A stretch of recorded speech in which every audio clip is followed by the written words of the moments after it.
In this video, we'll be going in a little bit more in depth into charmsoffice.com. First, make sure you've typed charmsoffice.com into your web browser.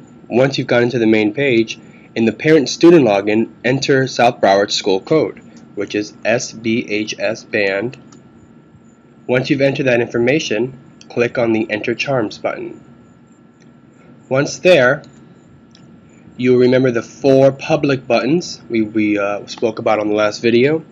But to enter into your student's personal Charms Office account, you must first type in their student identification number. This is their school identification number that they received when they entered high school and in middle school. We will use a fake name that we created. Enter that number in. And there we have a new list of buttons that will be used to help us be more specific in the student's band information. The few buttons we'll be going over today will be the personal information button and the change password button. Now, when you click on personal information button, you will notice that the first upper section of the window has the information on the students that's in the program.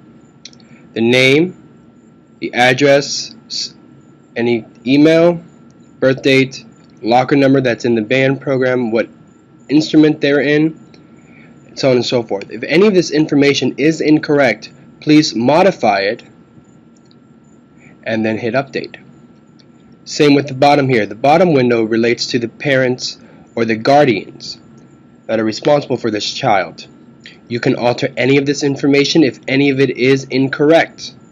We would be more than happy for this information to be correct in order to process information much faster, especially the email portions. Since our new email response will be through Charms Office, if this information is incorrect, then we will be unable to send any emails toward you.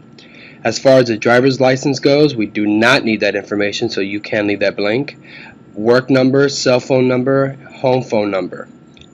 As far as address, in case some of the guardian may live in another residence than the child, it is important that that information is corrected in order for us to send you any kind of information you may need.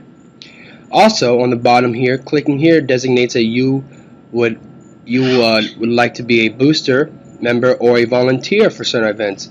This will be helpful in us in sending certain emails out for people who can volunteer for us or in our booster program. So while making sure this information is correct, once that is all done, make sure to hit update. It'll say updated there, so you know you've accomplished that, and go back to main. It'll bring us back to our home page here of all of our child's buttons. Click now for the change password section. Click on change password. What you have the ability to do here is enter the old password, which is your child's student identification number. If for some reason you find this a little bit too difficult to remember, you may change it at any time, but please remember this will be your new password once you're entering Charms Office. I will change mine. Once the password's been updated, you will still have the same amount of buttons. It would be a good habit to go exit out of the information, click back in to make sure it works.